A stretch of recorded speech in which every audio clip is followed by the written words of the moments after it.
Et bonjour Instagram, bonjour à tous, je suis contente de vous retrouver donc pour ce nouvel épisode des lives spécial confinement.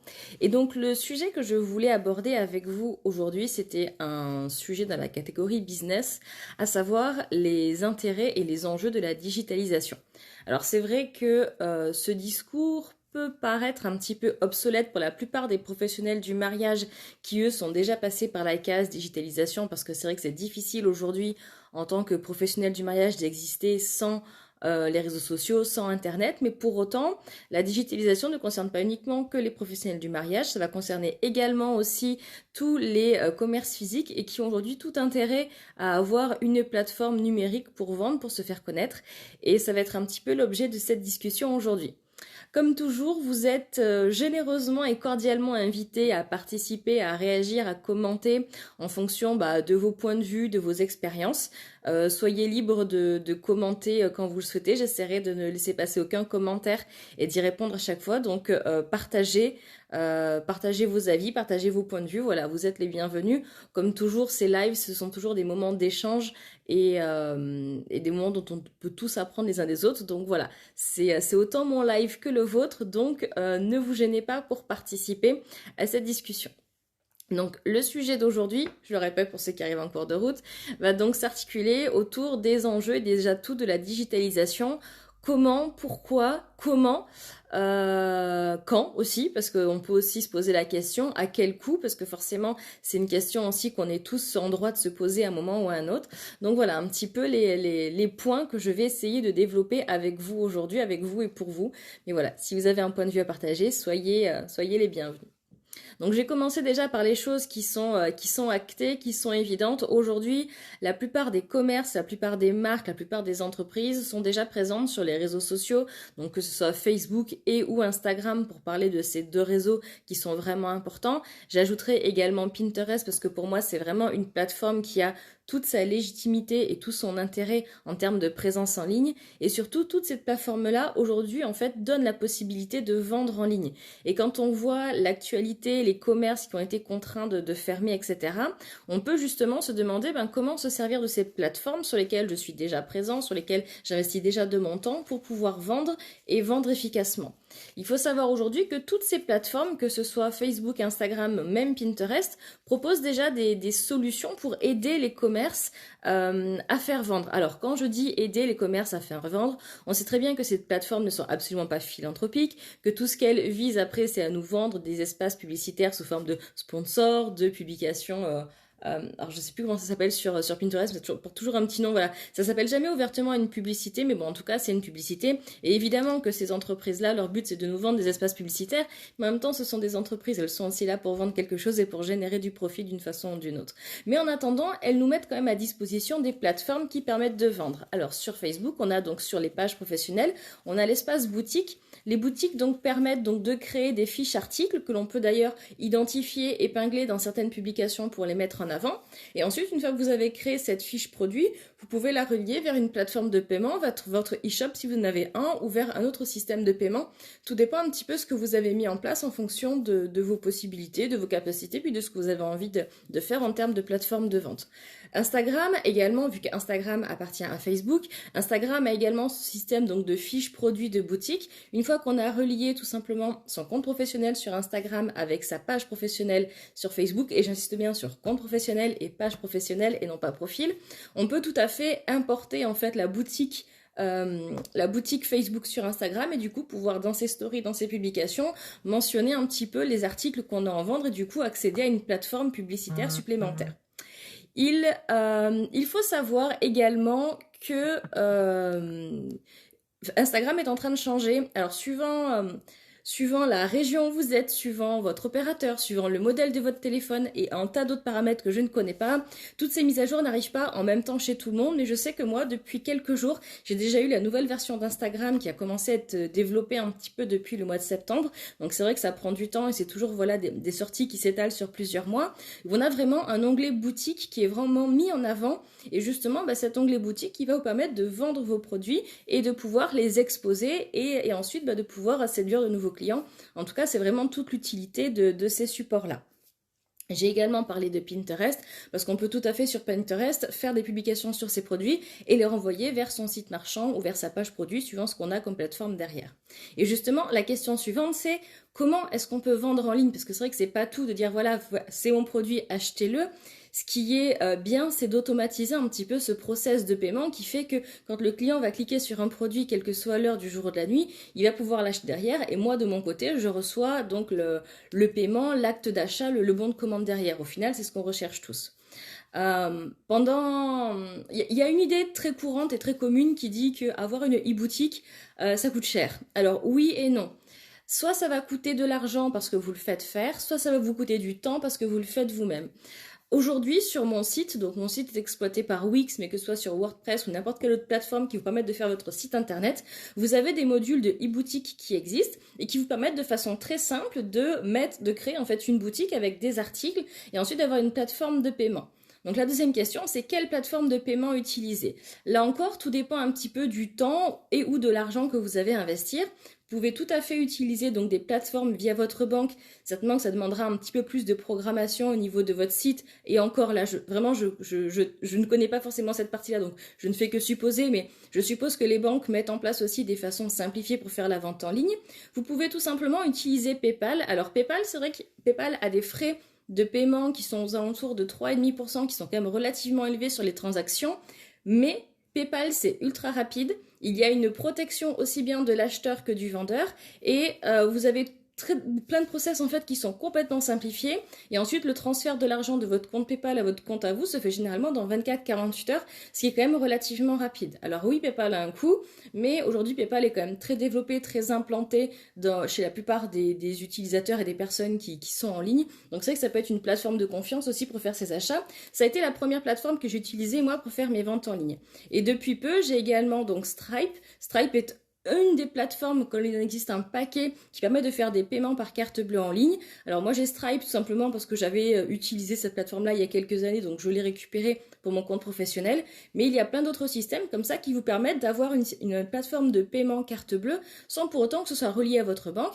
Et simplement vous rentrez votre RIB et après votre argent est régulièrement envoyé sur votre compte une fois que les ventes ont été effectuées. C'est une autre façon de procéder. Mais il n'y a pas que celle-ci. Par exemple, si vous utilisez des systèmes de carte bleue portatifs comme Zittle ou SumUp par exemple, ces plateformes-là, depuis le premier confinement, ont mis en place des plateformes de vente en ligne. Ma première micro-boutique en ligne, quand j'ai commencé justement pendant le confinement, je faisais mes petites livraisons de bouquets et mes premières livraisons d'aquarelles, j'avais cette mini-boutique en ligne qui était générée tout simplement avec mon application SumUp qui était reliée donc à mon petit terminal de paiement et les personnes pouvaient soit payer directement, donc en direct sur mon petit terminal de paiement TPE, ou tout simplement pouvez payer en ligne. Et ça, c'est vrai que ça a été aussi une façon, petit à petit, de commencer à accéder à cette phase un petit peu plus digitale de mon travail, et pas forcément limiter les paiements à PayPal, parce que c'est vrai que tout le monde n'utilise pas PayPal, certaines personnes n'aiment pas parce qu'elles ont eu une mauvaise expérience un jour, ou tout simplement n'aiment pas enregistrer leur carte en ligne, ça se défend, ça se comprend. Donc c'est pour ça que j'ai voulu opter également pour la façon de payer carte bleue, pour pouvoir proposer les deux options. Donc là, ce sont plusieurs plateformes dont je vous ai parlé, mais quand on se penche un petit peu sur des plateformes spécifiques au métier, je vais parler d'un métier que je connais, c'est-à-dire les fleuristes. Il y a des logiciels de caisse, qui permettent aussi de faire de la vente en ligne. C'est le cas d'Evoluflore. C'est un système de caisse physique à l'origine qui a été développé pour pouvoir permettre à faire du e-commerce. Autrement dit, permettre d'accéder à des commerces traditionnels, à une plateforme de vente en ligne sans pour autant investir beaucoup de temps et ou beaucoup d'argent. Donc tout ça, ce sont vraiment des façons en fait de pouvoir accéder justement à cette vente en ligne, à ce monde digital qui permet d'exister au-delà des limites de sa boutique, surtout quand dans un contexte comme aujourd'hui où l'accès aux boutiques est fermé aux clients, ça permet justement d'avoir des pistes pour se développer, pour vendre différemment. Mais c'est pas non plus la seule solution. La première façon déjà d'exister online, de pouvoir vendre online, c'est déjà de montrer ses produits. Régulièrement, en ce moment, dans les journaux, ils montrent des reportages de petits commerçants. Il n'y a rien de péjoratif quand je dis ça, mais c'est vraiment les petits commerces à l'ancienne qui disent « Oh là là, c'est trop compliqué le digital, on ne peut pas avoir et un magasin et une boutique en ligne, comment est-ce que font les clients ?» Souvent, ce sont des gens qui sont un petit peu dépassés par tout ça, mais pour moi, ce sont de fausses excuses dans le sens où c'est très simple aujourd'hui à travers une page Facebook, et je vois beaucoup de commerçants qui le font, et c'est génial, faire tout simplement une vidéo des produits ou des photos en disant « Voilà, j'ai tel article, ça j'en ai 2 en stock, stock, ça j'en ai qu'un seul. Et après c'est simplement le premier qui se positionne pour l'acheter, là, et puis c'est tout. Donc aujourd'hui c'est quand même très simple de pouvoir vendre en ligne, que ce soit avec une plateforme automatisée ou même sans plateforme automatisée, parce qu'on peut très bien avoir une page Facebook où on va communiquer sur ses produits à vendre par exemple, ou un compte Instagram, et après les gens prennent le téléphone pour appeler, pour réserver, et en plus ensuite ça peut se terminer avec un paiement en carte bleue, un paiement chèque, un paiement espèce, etc., ou une VAD. Tout dépend un petit peu le système de paiement que vous pouvez mettre en place, mais c'est tout à fait possible et vraiment pour tout type de commerce. Je vais prendre le cas par exemple d'une fleuriste que je connais et qui dès le premier confinement a décidé justement d'investir sur une plateforme en ligne pour pouvoir faire ses ventes à distance. C'est Valérie Dutour, la fabrique végétale à Tournon-sur-Rhône. Valérie, dès le premier confinement, a compris qu'il fallait justement passer en digital, qu'il fallait investir et qu'il fallait pouvoir vendre différemment. Et donc, elle a passé ce cap au premier confinement, qui fait que quand le second confinement est arrivé, elle était déjà prête pour cette transition digitale et du coup, sa boutique en ligne était déjà prête et simplement, elle a transposé sa façon de travailler sur cette partie digitale. Alors, c'est vrai qu'aujourd'hui, il y a des aides aux entreprises. Je crois que c'est un chèque numérique d'une valeur de 500 € pour que les commerces puissent passer au digital. Malheureusement, cette aide-là n'est pas rétroactive, donc dans le cas de Valérie, par exemple, elle avait fait cette démarche-là en amont qui était très intelligente et aujourd'hui elle n'a pas droit à cette aide. Certes, ça fait rager parce que forcément, elle aurait peut-être aimé que cet investissement soit pris en charge du coup par des aides, mais en attendant, elle a gagné du temps sur ses collègues qui, eux, n'étaient pas encore passés à l'étape digitale et du coup, elle était prête tout simplement pour la suite et pour un reconfinement sans forcément perdre de temps en se disant comment je vais faire, comment je vais y arriver, comment mes clients vont me contacter, comment mes clients vont me payer, etc. Donc aujourd'hui, avoir une présence en ligne, être présent de manière digitale, c'est vraiment quelque chose d'essentiel, que ce soit pour communiquer, que ce soit pour vendre, tout simplement parce que on a beau se lamenter et râler contre des géants tels qu'Amazon, Cdiscount, vente privée, etc. Mais ce qui fait aujourd'hui leur succès, c'est le fait qu'on puisse acheter 24 heures sur 24 chez eux. Je reconnais complètement que ça m'arrive des fois à 23h de penser à quelque chose que je dois acheter et je vais pas forcément envoyer un message privé à un commerçant que je connais pour lui demander et forcément passer sur une plateforme comme ça, Internet, c'est beaucoup plus simple. Et de cette réflexion-là, je me suis dit, c'est vrai que pour moi aussi, ce serait beaucoup plus simple si les personnes qui veulent acheter, par exemple, mon contenu de formation, puissent le faire à n'importe quelle heure du jour ou de la nuit sans avoir à me solliciter. Et c'est comme ça que j'ai mis en place différents process. Alors au début, j'utilisais de façon un petit peu artisanale Google Forms et PayPal qui me permettait donc avec Google Forms de récupérer les coordonnées et le bon de commande des clients. Et ensuite, avec le lien PayPal, eux faisaient le paiement, moi je récupérais les informations derrière. Mais là encore, c'était un système qui était, on va dire, relativement artisanal, dans le sens où j'avais le bon de commande, je devais moi générer la facture au client, je devais envoyer les produits. C'était quelque chose qui prenait entre 48 et 72 heures suivant les jours. Là, avec une plateforme digitale, les personnes qui ont acheté des carnets récemment l'ont bien vu. Une fois que le paiement est validé via la boutique, vous recevez le lien de téléchargement du produit, la facture, et tout ça peut être fait à n'importe quelle heure du jour ou de la nuit. Donc c'est vrai que ce sont des atouts qu'il faut considérer. Alors ça va demander forcément au départ peut-être un petit peu de temps et ou un petit peu d'argent, mais c'est vrai que l'accès à cette boutique digitale, à cette plateforme de vente digitale, finalement, à long terme, ça ne peut avoir que des intérêts, même si ça représente quand même un petit peu de travail dans le sens où il faut que la boutique en ligne soit plus ou moins actualisée comme la boutique digitale, mais le fait de pouvoir accéder à une clientèle en plus et peut-être à des ventes en plus, ça peut compenser ce surcoût de temps qu'on va passer pour faire les mises à jour. Donc ça, c'était vraiment voilà un point essentiel que je voulais développer parce que c'est vrai que aujourd'hui je vois beaucoup de témoignages de commerçants qui se disent complètement débordés par le fait de ne pas pouvoir vendre ce qu'ils ont en magasin. Or aujourd'hui on a quand même tous les outils et à moindre coût pour pouvoir vendre ce qu'on a même en étant un commerce fermé. Alors je sais très bien que ça compensera jamais le fait d'avoir le client qui vient voir, qui se laisse attirer par tel ou tel produit. Il y a quand même une barrière qu'on ne peut pas toucher les choses au travers d'un écran, mais quand même ça n'empêche pas de pouvoir exister et au moins ne serait-ce que de pouvoir essayer justement de montrer ses produits, de les présenter de différentes façons. Je vais parler également d'une autre fleuriste, c'est Myriam des Fleurs d'ici qui est à Prat Bon Repos, dans le sud-ouest, à peu près, dans le sud-ouest du côté des Pyrénées. Et pareil, dès le premier confinement, donc elle a mis en place un système de vente en click and collect et elle a commencé à faire des vidéos sur les produits, sur les arrivages, etc. Et ça, c'est vraiment quelque chose qu'il faut encourager, que vous ayez un commerce physique ou pas. Quoi qu'il arrive, dès que vous avez quelque chose à vendre, si vous n'en parlez pas, si vous ne le montrez pas, personne n'ira l'acheter. Personne n'ira vous chercher pour acheter votre bouquet de fleurs alors qu'il est submergé de publications d'autres personnes alentour. Donc c'est vraiment quelque chose d'important. Aujourd'hui, nous avons des plateformes qui sont d'accès gratuit, qui permettent de communiquer sur Facebook, sur Instagram, sur Pinterest, qui permettent de communiquer de partout, voire après des fois dans des aussi, ce qui est très important, c'est des fois les groupes de certaines villes. Par exemple, moi je suis dans un groupe qui s'appelle je crois que c'est groupe de bandoles, quelque chose comme ça, mais voilà, qui permet aussi de communiquer à l'échelle locale. Ça c'est vraiment important, et vraiment utiliser finalement toutes ces plateformes, tous ces regroupements de personnes pour montrer vos produits, pour communiquer positivement. Ça c'est vraiment quelque chose d'essentiel, je le répète juste voilà, histoire d'asseoir un petit peu l'information, mais c'est vraiment voilà quelque chose d'important aujourd'hui, d'accéder et d'accepter aussi, pas simplement d'accéder, mais d'accepter tout simplement que le monde digital qui nous entoure,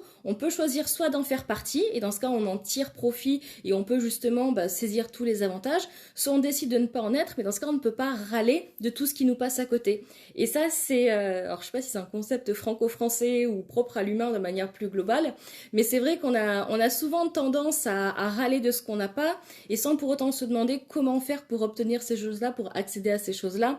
Et aujourd'hui, la meilleure façon justement de lutter contre tout ce commerce qui échappe au commerce traditionnel, c'est simplement d'adopter les méthodes et les process des plus gros commerces et des plus grosses entreprises.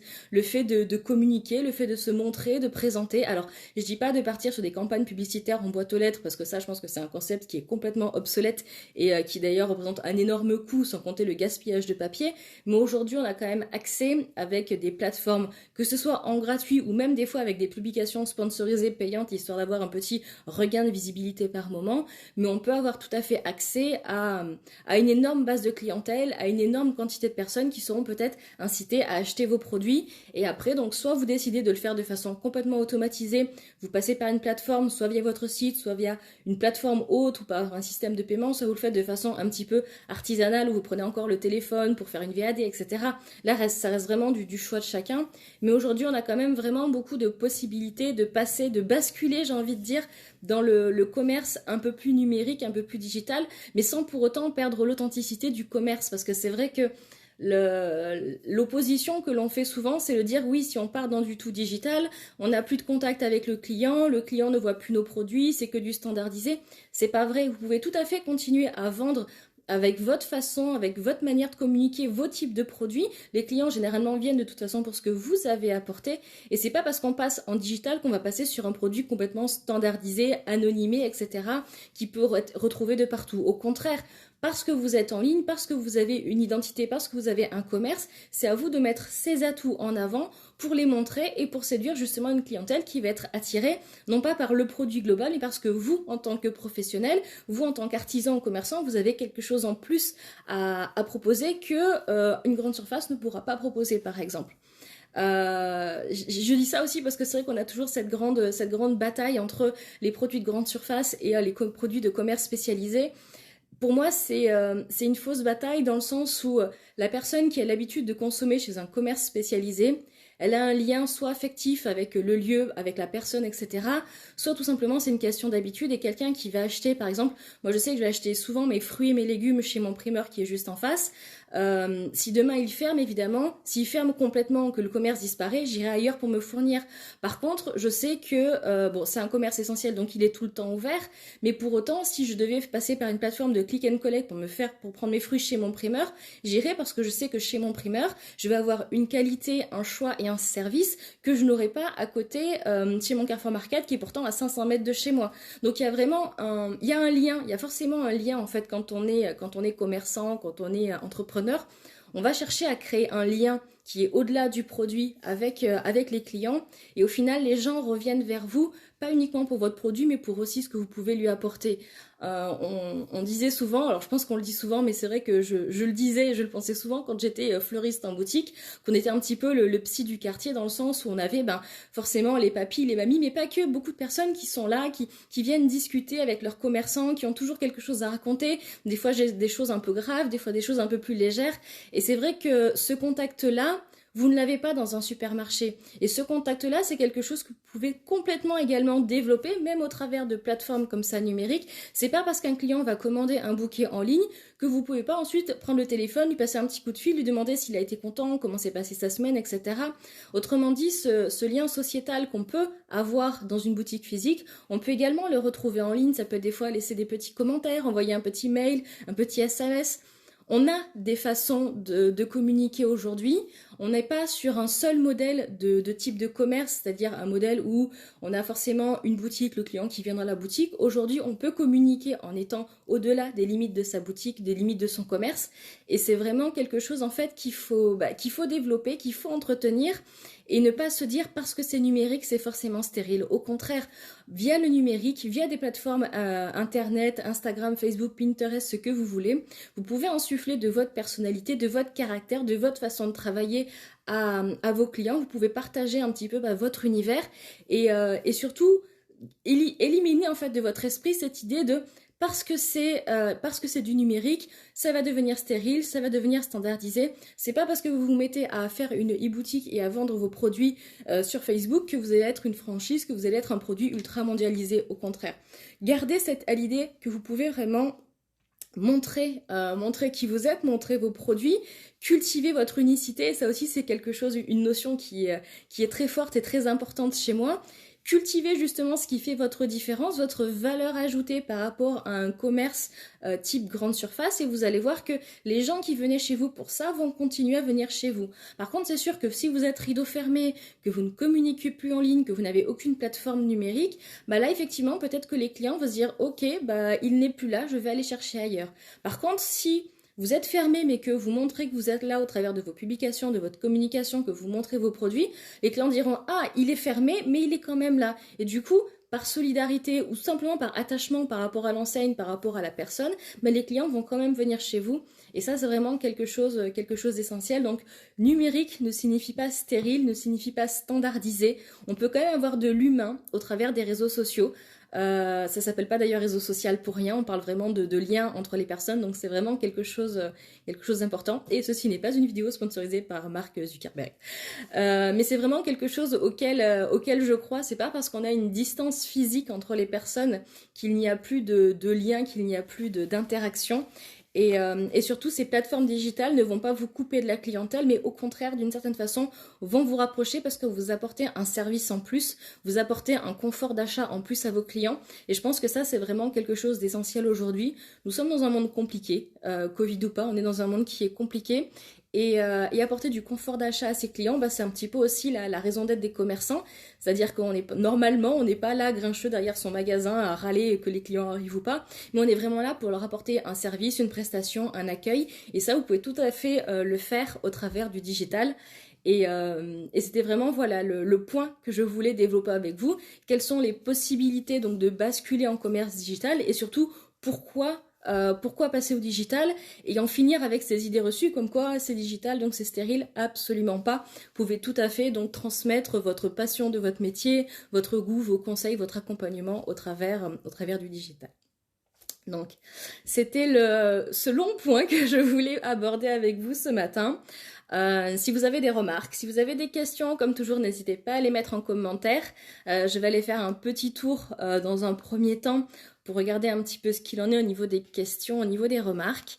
Voilà, je sais que je parle toujours un peu vite, mais pour moi c'était vraiment quelque chose d'important et quelque chose auquel je crois et je voulais vraiment le partager avec vous parce que je vois tellement de publications tout simplement de personnes qui se disent soit dépassées, soit désespérées, soit complètement à l'opposé de ce monde digital, alors qu'en fait ce monde digital il est vraiment à portée de main, littéralement on a le téléphone dans la main, donc on est à un pouce finalement de pouvoir basculer dans ce monde digital. Et ce monde digital c'est pas non plus les 7 cercles de l'enfer, hein. C'est un autre monde qui demande forcément un peu d'adaptation, mais qui permet quand même de pouvoir continuer à être présent pour ses clients, de pouvoir continuer à être là et continuer à communiquer.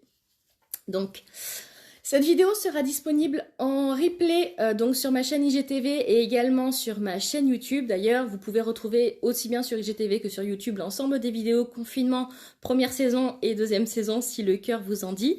C'était une vidéo donc sur le thème business, donc sur les atouts et les enjeux de la digitalisation. J'espère que ce contenu vous a plu. Moi en tout cas c'est le genre de sujet que j'adore partager parce que j'y crois fort depuis toujours et tel que les choses évoluent, j'y crois encore plus et je pense que c'est vraiment quelque chose, voilà, un message positif qu'il faut partager. Merci Céline. Et demain, donc, j'ai rendez-vous également avec vous en live à 11 heures. Demain, donc, ce sera un live qui sera un peu plus concentré sur mon métier de wedding designer et je vous parlerai un petit peu des outils, des indispensables que j'utilise justement dans mon activité. Alors forcément, on va parler d'outils digitaux, mais pas que. Et on va parler voilà, de ces différents outils qui me permettent de communiquer avec mes clients, de quelle façon je communique, etc. Et je serai ravie donc de discuter avec ça avec vous demain, donc à 11 heures. Et je le redis donc pour Laura, mais également pour tous ceux qui viennent d'arriver en cours de route. Donc ce live était donc dédié aux atouts et aux enjeux de la digitalisation pour les entreprises et sera disponible en replay sur IGTV et également sur ma chaîne YouTube. Alors je vous souhaite une très bonne fin de journée et je vous dis à demain. Merci beaucoup.